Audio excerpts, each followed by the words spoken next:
नमस्कार, मैं हूं आंचल आनंद। इस वक्त की बड़ी खबर आपको बता दें, इलेक्शन न्यूज ब्रेकिंग है। जेडीएस से समर्थन पर कांग्रेस के 7 लिंगायत विधायकों ने बगावत कर दी है। ये खबर आ रही है कि वो बीजेपी के साथ संपर्क में हैं और कांग्रेस के 7 लिंगायत विधायक हैं जिन्होंने ये बगावत की है। जेडीएस को समर्थन देने का ऐलान जैसे ही कांग्रेस का हुआ, उसके बाद से ये बगावत की खबर आई। अब बड़ी खबर ये है कि एक तरफ येदियुरप्पा राज्यपाल को दावा पेश कर चुके हैं, सरकार बनाने के लिए 7 दिन की मोहलत मांगी है। वहीं दूसरी तरफ सिद्धारमैया, साथ ही साथ कांग्रेस के गुलाम नबी आजाद और साथ ही साथ एचडी कुमारस्वामी जेडीएस के खुद सरकार बनाने का दावा पेश करने के लिए राज्यपाल से मिले हैं। हमारे साथ हमारे सहयोगी राकेश कुमार सिंह इस वक्त जुड़ रहे हैं।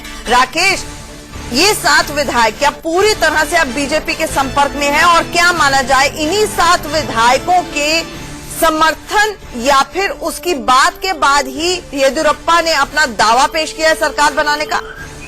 देखिए, सूत्रों के हवाले से खबर आ रही है आंचल, उसके मुताबिक लिंगायत कम्युनिटी से 10 विधायक चुनाव जीतकर आए हैं, जिसमें से 7 विधायकों ने साफ तौर पर जिस तरह से कांग्रेस सिद्धारमैया पहुंच चुके हैं एचडी कुमारस्वामी के साथ। वो क्या कुछ कह रहे हैं सुन लेते हैं। राजभवन के बाद बाहर अखिल भारत कांग्रेस पक्ष कर्नाटकದಲ್ಲಿ ಸರ್ಕಾರವನ್ನ ರಚನೆ ಮಾಡಲು ಅನ್ಕಂಡೀಷನಲ್ ಆಗಿ ಜನತಾದಳದವರಿಗೆ, ಜನತಾದಳದ ಪಕ್ಷಕ್ಕೆ ಸರ್ಕಾರವನ್ನ ರಚನೆ ಮಾಡೋದಕ್ಕೆ ಸಂಪೂರ್ಣ ಸಹಕಾರವನ್ನ ನೀಡ್ತೇವೆ ಎಂದು ತೀರ್ಮಾನ ಮಾಡಿದೆ. ಅದಕ್ಕಾಗಿ ಇವತ್ತು ನಾವು ಮಾನ್ಯ ಗೌರವಾನ್ವಿತ ರಾಜ್ಯಪಾಲರಿಗೆ ಪತ್ರವನ್ನ ಕೊಟ್ಟಿದ್ದೇವೆ. ಅದೇ ರೀತಿ ಹಿರಿಯರು ಮತ್ತು ಜನತಾದಳದ ರಾಷ್ಟ್ರೀಯ ಅಧ್ಯಕ್ಷರಾಗಿರ್ತಕ್ಕಂಥ ಸನ್ಮಾನ್ಯ ದೇವೇಗೌಡರವರಿಗೂ ಕೂಡ ನಮ್ಮ ತೀರ್ಮಾನವನ್ನ ಲಿಖಿತ ಮೂಲಕ ಅವರಿಗೆ ತಿಳಿಸಿದ್ದೇವೆ. ಅದೇ ರೀತಿ ಇವತ್ತು ಜೆಡಿಎಸ್ನ ರಾಜ್ಯಾಧ್ಯಕ್ಷರಾಗಿರ್ತಕ್ಕಂಥ ಮಾನ್ಯ ಕುಮಾರಸ್ವಾಮಿ ಅವರು ಮತ್ತು ನಮ್ಮ ಪಕ್ಷದ ಮುಖ್ಯಮಂತ್ರಿಗಳು ಮತ್ತು ನಮ್ಮೆಲ್ಲ ಮುಖಂಡರು ಕೂಡ, ಅವರ ಪಕ್ಷದ ಮುಖಂಡರು ಕೂಡ ರಾಜ್ಯಪಾಲರನ್ನ ಭೇಟಿ ಮಾಡಿ ಅವರಿಗೆ ಪತ್ರಗಳನ್ನ ಕೊಟ್ಟಿದ್ದೇವೆ. ಇನ್ನು ರಾಜ್ಯಪಾಲರು ತೀರ್ಮಾನ ಮಾಡಬೇಕು. ಅವರು ತೀರ್ಮಾನ ಮಾಡಿದ ನಂತರ ಮುಂದೆ ಈ ಪ್ರೋಸೆಸ್ ಮುಂದುವರಿಯಿತು. ಸಂತೋಷ ಇಲ್ಲ ಅದೇ ಇಲ್ಲ, ಅದಾದ ನಂತರ ಹೇಳೋರು happiness in you that you will form a government. It is not a question of happiness or unhappiness. ನಾವು ಬೆಂಬಲ ಕೊಡ್ತೇವೆ. Modalities, all the rest of the modalities will be decided later. ನಾವು ಮಿಕ್ಕ ಎಲ್ಲ ತೀರ್ಮಾನಗಳನ್ನು ತದನಂತರ ತೀರ್ಮಾನ ಮಾಡ್ತೇವೆ. ಸಂಪೂರ್ಣವಾಗಿ ಈಗ ಬೆಂಬಲ ಕೊಟ್ಟಿದ್ದೇವೆ ಅವರಿಗೆ ಸರ್ಕಾರವನ್ನ ರಚನೆ ಮಾಡೋದಕ್ಕೆ. ಕೇಳ್ರಿ ಅನ್ಕಂಡೀಷನ್ ಮತ್ತೆ ನಾವು ಕಾಂಗ್ರೆಸ್ ಪಕ್ಷ ಈಗಾಗಲೇ ನಮ್ಮ ಅಧ್ಯಕ್ಷರು ಹೇಳದಂತೆ AICC all India Congress party has taken a decision to support JDS.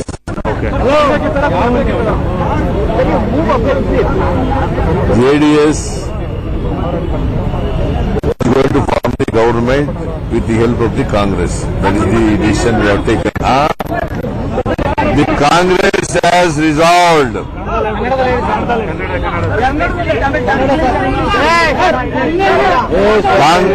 ಅಖಿಲ ಭಾರತ ಕಾಂಗ್ರೆಸ್ ಪಕ್ಷ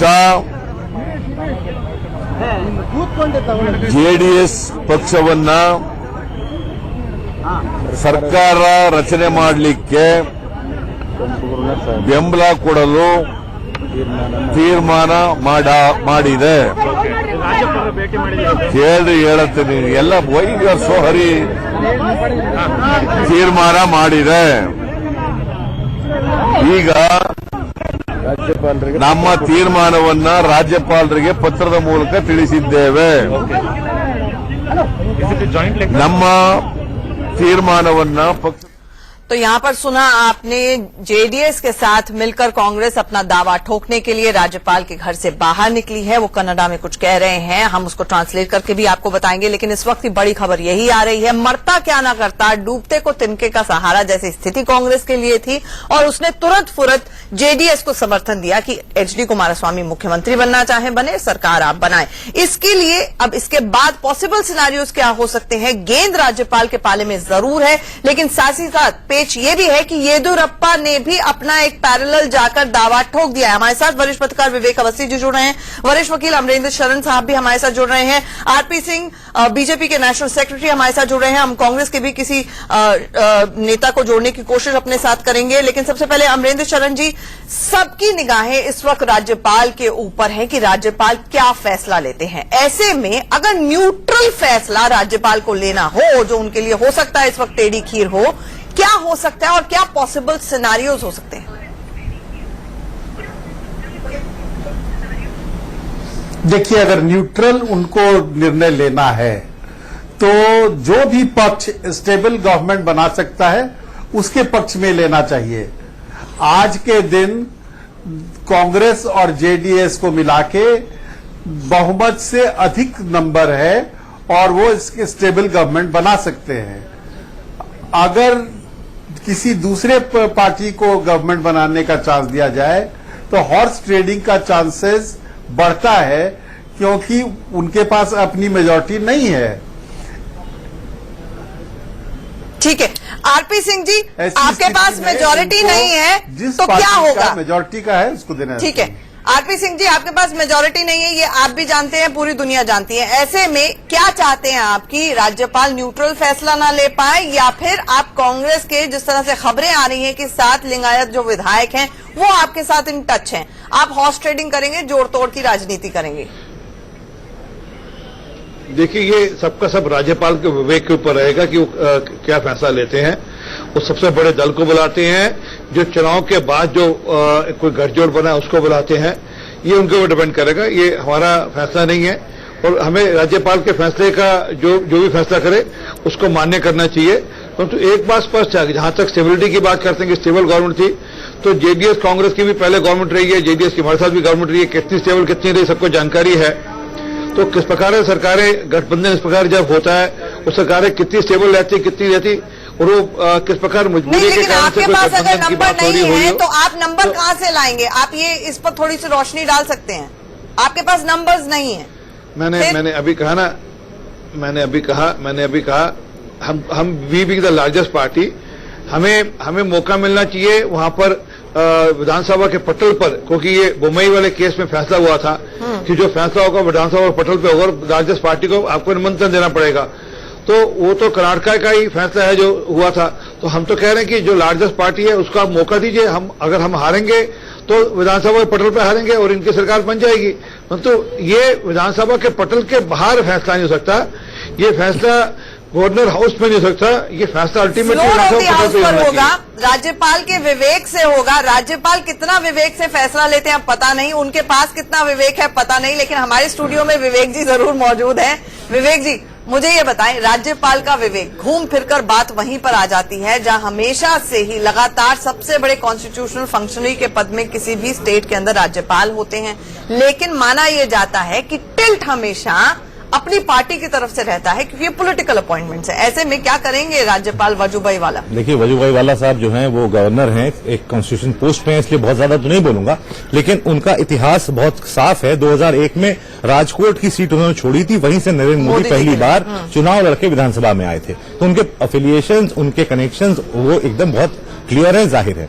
लेकिन इसकी एक कोई इसके लिए कॉमन वो नहीं है पैरामीटर कि आप किसको बुलाते हैं किसको नहीं बुलाते हैं। ये वाकई गवर्नर के विवेक पे है कि वो क्या एक स्टेबल गवर्नमेंट जो लगता है जिसके पास नंबर्स हैं उसको बुलाएंगे, उससे कहेंगे आप अपने नंबर्स का प्रदर्शन करिए, अपने लोगों को लेके आइए और हेड काउंट करवा दीजिए मेरे सामने, या वो सिंगल लार्जेस्ट पार्टी को बुलाएंगे, ये उन पर निर्भर करता है। लेकिन आज की तारीख में जिस तरह से कांग्रेस और जेडीएस के नंबर्स मिलकर आ रहे हैं, ये सबसे बड़ा कोलिशन बन रहा है और बीजेपी मैजिक फिगर से बहुत थोड़ा सा पीछे है, 8 करीब उनके पास नंबर कम है, इसलिए बहुत वायबल ऑप्शन नहीं होगा सिंगल लार्जेस्ट पार्टी को बुलाने का कि सरकार आप बनाने की कोशिश करिए।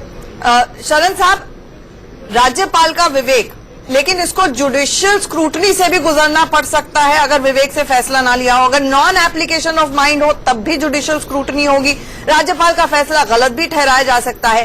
तो इस सब मेस को क्या आपको लगता है कि राज्यपाल रोकेंगे? क्योंकि पहले भी कह रहे थे कि न्यूट्रल फैसला लेना हो तो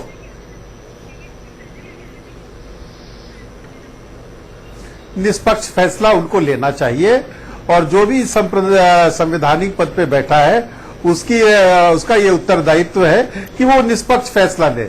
और वो पहले किस पार्टी के थे, अभी क्या है, उसमें बहुत का फर्क है। आप पहले किसी भी पार्टी के रहे, आज के दिन हम उम्मीद करते हैं कि वो निष्पक्ष फैसला ले। इसके लिए क्या फ्लोर ऑफ द हाउस को टेस्ट तो माना गया है एसआर बोम्मई फैसले के बाद, लेकिन उससे पहले क्या लेटर ऑफ सपोर्ट मांग सकते हैं राज्यपाल, क्या परेड करा सकते हैं, ताकि ये जो पूरी एक्सरसाइज है उसको सही ढंग से वहीं पर राज्यपाल के राजभवन में ही इस बाबत फैसला लिया जा सके? नहीं, राजभवन में इसका फैसला नहीं हो सकता, ये तो सदन के पटल पर ही होगा। लेकिन जब दोनों पार्टी के सारे सदस्यों ने लिख के दे दिया कि वो सपोर्ट करते हैं एक दूसरे को और उनका मेजॉरिटी है, और दूसरी तरफ एक पार्टी है जिसके पास मेजॉरिटी नहीं है, और जब तक वो दूसरे पार्टी को न तोड़े, एंटी डिफेक्शन एक्ट के धज्जी उड़ाते हुए डिफेक्शन न करा दे, तब तक उसकी सरकार नहीं बन सकती है। ऐसी स्थिति में असंवैधानिक कार्य करने के लिए प्रेरित करने के समान होगा किसी भी दूसरे पार्टी को बुलाना। ठीक है, आरपी सिंह सर, ये तो बहुत क्लियर है कि आपके पास नंबर्स नहीं हैं, फिर भी आपने दावा ठोका, तो क्या सोचकर ठोका? देखिए, मैं वापस कह रहा हूं, ये आपका और मेरे यहाँ बैठकर स्टूडियो में बैठकर होने वाला फैसला नहीं है। जो एक विधि का विधान, जो कानून का जो है, हमारा जो विधान है, वो ये कहता है कि ये फैसला असेंबली में होगा, on the floor of the house होगा, ये वही फैसला हो सकता है। ये यहाँ पे राष्ट्रपति भवन में, गवर्नर हाउस में हम कितने एमएलए ले जाएंगे, कितना गठजोड़ लाएंगे, कितने डॉक्यूमेंट लाएंगे, इससे उन्हें अच्छा, अगर उनको भी बुलाएंगे तो उनको भी यही कहेंगे भैया आप जाकर पटल पर ही फैसला दें अपना। तो ये फैसला वहां है, तो जो भी इसमें गवर्नर साहब को विवेक होगा उस पर फैसला करेंगे, और जो एक प्रेसिडेंट है, एक जो प्रथा है, उसके हिसाब से अपना फैसला देंगे, जो अब तक के प्रेसिडेंट्स हैं।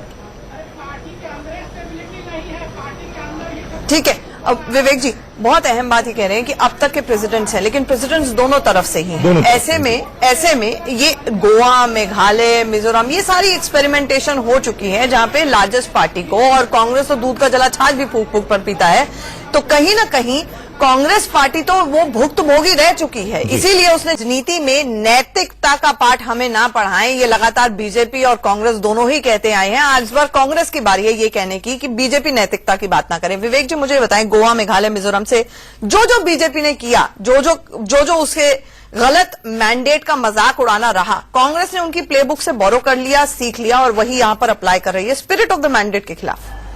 देखिए, उसमें बहुत सीधी सी बात है, कांग्रेस की हालत यह है कि दूध का जला छाछ भी फूक फूक के पिएगा।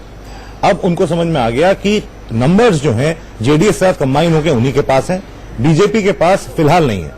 अभी केवल चर्चाएं हो रही हैं कि 7 इनके विधायक जो हैं वो बीजेपी से टच में हैं और 9 बीजेपी वाले कांग्रेस टच में, केवल चर्चाएं हैं। ये केवल एक मकड़जाल है, नंबर्स का गेम है जो बदलता रहेगा जब तक चर्चाएं होती रहेंगी। लेकिन कांग्रेस ने क्या किया है कि सबसे पहले उन्होंने गवर्नर को अप्रोच किया, लेकिन दिन में जब वो उनका प्रतिनिधिमंडल वहां पहुंचा तो गवर्नर ने उनसे मिलने से फिलहाल इनकार किया और कहा जब तक फाइनल रिजल्ट्स नहीं आ जाते हैं मैं कोई मीटिंग नहीं करूंगा, 2020 का मैच जब तक खत्म नहीं होता है उसके पहले मैं आपसे नहीं मिलूंगा। तो तो गवर्नर ने एक चीज बिल्कुल स्पष्ट कर दी कि जब तक फाइनल टैली सामने ना आ जाए तब तक वो किसी पार्टी दल से नहीं मिलेंगे। उसके बाद कांग्रेस अपना क्लेम स्टेक किया है और नंबर गेम उनके पास एकदम ठीक है, इसलिए उनकी इस स्ट्रैटेजी को ठीक कहा जा सकता है। मुकेश नायक जी, आप ऑफिशियली हमारे साथ इस वक्त जुड़े। मुकेश नायक जी जो कांग्रेस के प्रवक्ता हैं, एक बड़ी खबर आ रही है। मुकेश जी, मैं आती हूं आपके पास। एक बड़ी खबर आ रही है बनारस से, दुखद खबर आ रही है। एक बड़ा हादसा वहां पर हुआ है, अपने दर्शकों को बता दें। वाराणसी में बड़ा हादसा हुआ है, पिलर गिरने से कई गाड़ियां क्षतिग्रस्त यहां पर हो गई हैं। कैंट एरिया में निर्माणाधीन ये पिलर था जो गिर गया और करीब 50 मजदूरों के यहां पर दबने की खबर आ रही है। ये बड़ा हादसा, ये तस्वीरें देखिए, ये वाराणसी से तस्वीरें आ रही हैं। हमारे साथ हमारे सहयोगी संतोष ओझा जुड़ रहे हैं। संतोष, सबसे पहले बताएं कितने लोग यहां पर फंसे हुए हैं और इवैक्यूएशन का इस वक्त का क्या हालात है? देखिए, निश्चित तौर पर ये कैंट स्टेशन का एरिया है और कैंट स्टेशन के सामने की घटना है। आप समझ सकती हैं, ये भीड़भाड़ वाला इलाका है। कैजुअलिटी अभी तक नहीं सामने आई है, जो एक राहत की बात है, लेकिन लगभग 1 दर्जन गाड़ियां में घायल हुए हैं लोग। लोग रेस्क्यू के लिए पहुंच गए हैं, अधिकारी। लेकिन जो सबसे राहत की बात है वो ये कि रोड को रोक दिया गया है और जो पुल निर्माण का कार्य चल रहा था, उनके लोग, जो उनके मजदूर हैं, वो भी राहत का कार्य कर रहे हैं। जी संतोष, ये भी जानना चाहेंगे कि कितनी देर पुरानी घटना है? आपने कहा कि जो वहां पर रेस्क्यू वर्क है वो शुरू हो चुका है, अंदर इस वक्त लोग फंसे हुए हैं, क्या ये खबर आ रही है? देखिए, ये मुश्किल से 20 मिनट पहले की घटना है और ये घटना उस समय घटी जबकि पुल की पेंटिंग करने की तैयारी चल रही थी। उसका एक पिलर डिसबैलेंस होता है और गिर जाता है। उस डिसबैलेंस होने से जो बगल से गाड़ियां गुजरती हैं, समझ सकती है, कैंट स्टेशन के सामने भीड़भाड़ का इलाका होता है। ढेर सारी गाड़ियों को ये जद में लिए है। रेस्क्यू इसलिए शुरू हो गया है कि वही रेस्क्यू की एक टीम थी और आनंद फानंद में उन्होंने शुरू किया। सबसे बड़ी जो राहत की बात है वो ये, लगे हुए मजदूर जो पुल निर्माण में लगे हुए थे वो भी इस रेस्क्यू में। ठीक है संतोष, हमारे साथ जुड़ने के लिए बहुत बहुत शुक्रिया। आप नजर बनाए रखिए, फिर आपके पास लौटेंगे। मुकेश नायक जी, सवाल आपसे ये था कि आपने कुल मिलाकर टर्मिनेशन नोटिस थमा दिया सिद्धारमैया को और ऑफर लेटर दे दिया अपॉइंटमेंट फॉर द मुख्यमंत्री post to HD Kumaraswamy. Marriage of convenience की और क्या परिभाषा हो सकती है, अगर आप समझा पाए? ये स्पिरिट ऑफ द मैंडेट का उल्लंघन नहीं है जो कर्नाटका की जनता ने क्लियरली कांग्रेस के खिलाफ दिया था और बीजेपी के पक्ष में दिया है?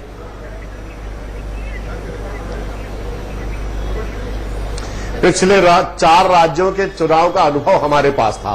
मणिपुर में, मेघालय में और गोवा में सिंगल लार्जेस्ट पार्टी को इन्होंने सरकार बनाने का गवर्नर ने इनविटेशन नहीं दिया।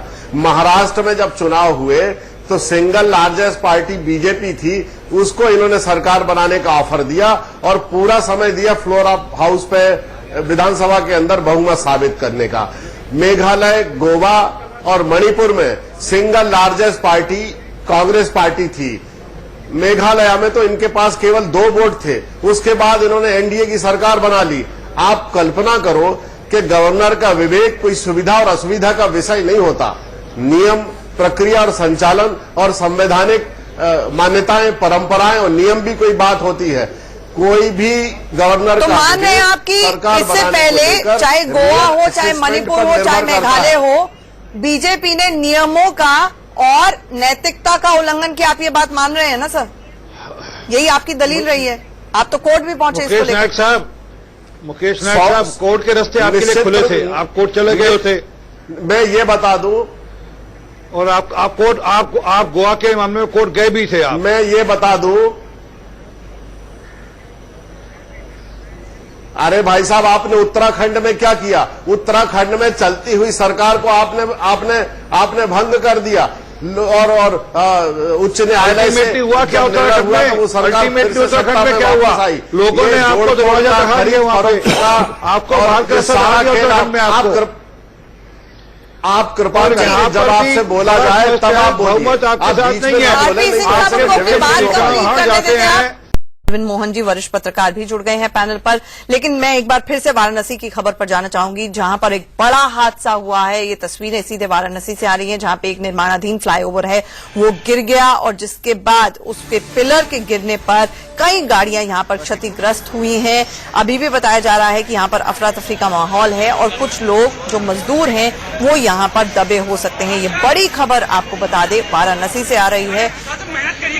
मुख्यमंत्री ने दुख जताया है और साथ ही साथ उप मुख्यमंत्री गाड़ी नहीं निकली, पैर में जो ज्यादा केशव प्रसाद मौर्य को भी यहां पर भेजा गया है कि स्थिति का जायजा लें और जो भी राहत और बचाव का काम है उसे जल्द से जल्द किया जाए। ये बड़ी खबर इस वक्त आ रही है। ये तस्वीर है वाराणसी की। ब्रेक पर जाने से पहले मुकेश नायक जी, गांधी जी की पार्टी आप अपने आप को कहते हैं, गांधी जी तो कहते थे means are equally important as the end. अभी तो आपने बताया बीजेपी से क्या कुछ सीखा है, सब कुछ सीख लिया, गलत गलत बात कुछ अच्छा नहीं। अरे भाई हमने सीखा नहीं है, हमने कुछ भी सीखा नहीं है। हम तो केवल ये कह रहे हैं कि कांग्रेस और गठबंधन दल मिला के हमारा बहुमत होता है, इसलिए सरकार बनाने का हमारा अधिकार है। हर राज्य में ये सुविधा और असुविधा से अपने विवेक का इस्तेमाल करते हैं। ऐसे कैसे चलेगा? अभी निर्वाचन आयोग ने अपनी अधिसूचना जारी नहीं की, असेसमेंट सबमिट नहीं किया गवर्नर को, और येदियुरप्पा जी वहां अपनी सरकार बनाने की चिट्ठी दे आए। तो साथ ही साथ आप भी तो पीछे पीछे 10 मिनट के गैप पे पहुंच गए, आपने भी अपनी चिट्ठी दे दी उसी जेडीएस के साथ जिसे आप जनता दल संघी कहते थे, उसी जेडीएस के साथ जिसे आप बीजेपी की बी टीम कहते थे।